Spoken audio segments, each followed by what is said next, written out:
Hello everyone, welcome to Mathsbridge. We shall continue web development. Let's learn new concept in web development. Let's get started.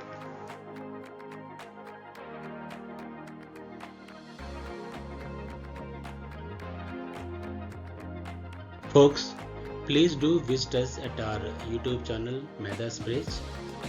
I think you are already subscribed to the channel. If you have not, please do subscribe the channel and then support us. Thank you and then happy learning. Here is our today's learning agenda.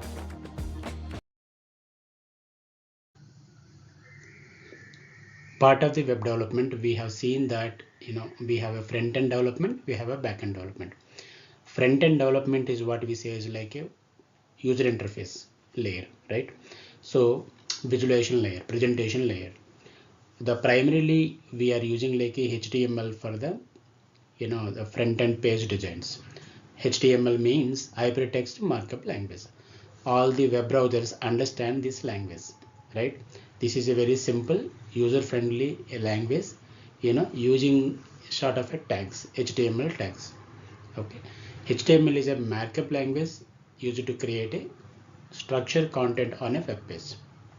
Okay, it defines elements, HTML elements like a heading, paragraphs, links, images. These are part of a structure of a web page. Okay, HTML is commonly used alongside CSS for styling, like adding colors to the HTML pages. JavaScript for interactivity means like adding a dynamic behavior to your HTML page. HTML, CSS, JavaScript all together we can use for creating fully featured website. Full featured websites. You got it?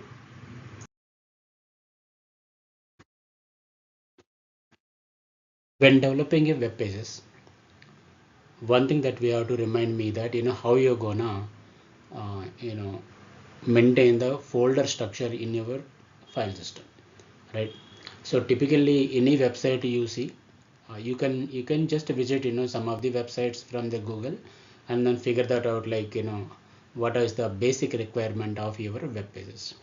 The web page might have like having a content. Web page might have the audio files, images, video files, things like that, right? So it is better you to segregate folder structure so that it is easily manageable and maintainable. Agree? Let's assume that you have the root folder. This is your development folder. Under this you started creating a web the folders based out of your requirement. Let's say I'm going to create bunch of HTML pages. So you call the folder name as a pages, and then you can also create a CSS, because if you would like to add styles to the your page, you should have those the files, style files need to be maintained and managed by having a separate folder. Okay, that's called CSS. Like for scripts, JavaScripts, you might have one folder JS. For storing the images, you may need another folder called images, multimedia files, media, and so on. So this is how you can think of your requirement and then figure that out, like what are the folder structure that your application needed. It is simple, straightforward. Okay, and the next thing is like once you started developing a code, right? You have to think about like how do you so where do you I you know I can actually write my code. So what is the editors that I am supposed to use? Like there is no real restriction for it. Like every you have so many open sources. For example, VS Code supports in HTML coding, and you might have like any Notepad plus plus short of edit plus and so on. So you have a plenty of HTML editors, online offline, you can use it. Okay, in this course I might actually most of the times use either the Notepad plus plus or VS Code, because it gives me some kind of a color perspective while adding a tags, that's all. Okay, the next question is like, let's say how, once you develop a code, then where are you going to test it?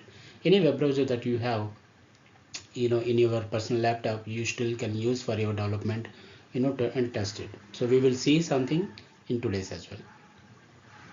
Visit a bunch of already developed websites, right? You could actually Google them, and then you can surf in them, right? So what happens is like you will get a like in a perspective how the web page should be, that sort of thought process. So my intention here is, when we do develop a web development, meaning you need to first understand like what website that you're going to develop, and then what are all things that should go into the website. Let's say I have a bunch of web pages should be created, and then my presentation layer look like this, and then I might have not only the content, but I should also have images, and videos, pictures, links, sort of a pages, what should be there in my menu context. That if we started looking at like you should get the idea of like what are all things that are required. But my question here is, when you have that sort of an idea, now how you're going to actually started thinking of like your folder structure in your development environment. Let's say for instance, if you could actually see my screen, what happens is like I created a folder called website, under which I created a root folder. So I will actually started thinking of like all this subfolder under my root folder. You can also make sure you create sort of folder called root.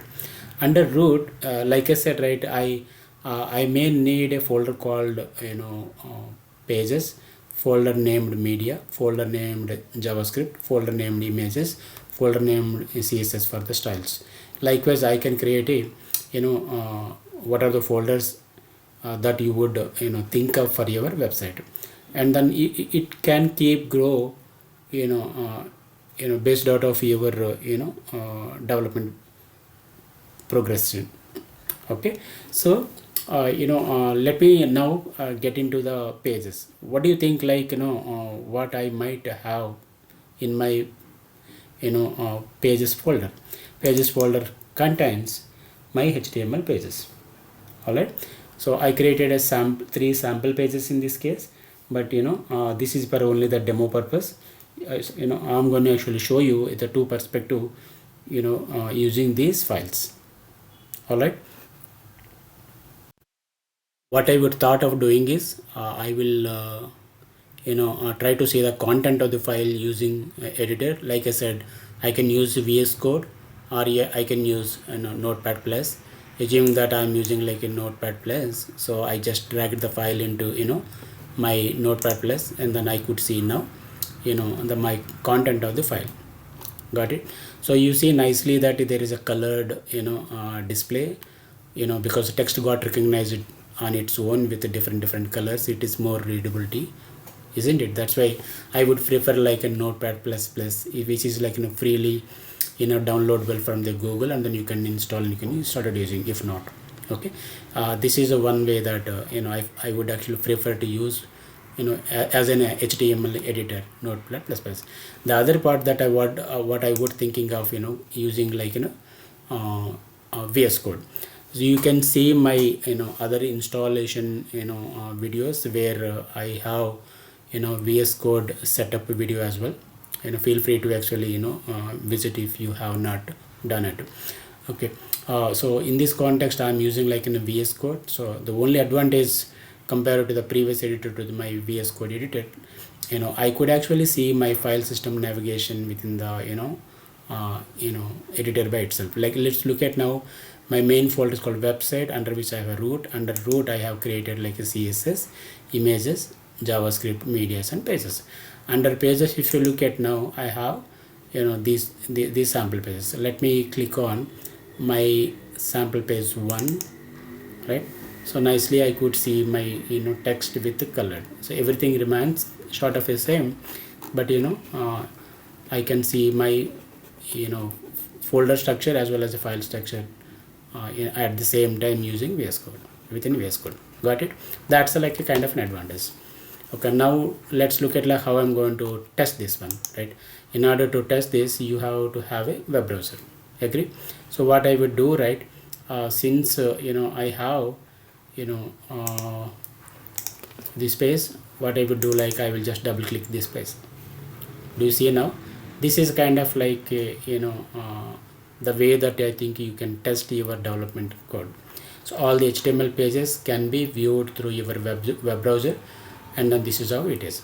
So this sample page have only what we can call it as HTML, no CSS, and hence I could see only the text with the different sizes and all. We will get into the detail what type of tags that I use it to come up with this kind of a sample page though. All right, so let me actually open the second one. Great. Do you see I have a different decoration to the web page, like adding a colors to a static content page. This is called as HTML and CSS combination gives like a little more flavor to it. Okay, the next thing what I would say is like you have to understand what these are all mean, how you gonna use it, right? These are called like an HTML basic syntax, because so you have a starting tag and you have a ending tag, and then you need to have this understanding. Let's say the total page starts with like HTML tag. This is a starting, and then if you look at the end, this is like closing tag. So opening and closing, within which we are enclosing the rest of the story. Thanks for watching. Please like, share, subscribe, click on bell icon and leave the comments. Happy learning. Thank you. Stay tuned to upcoming sessions.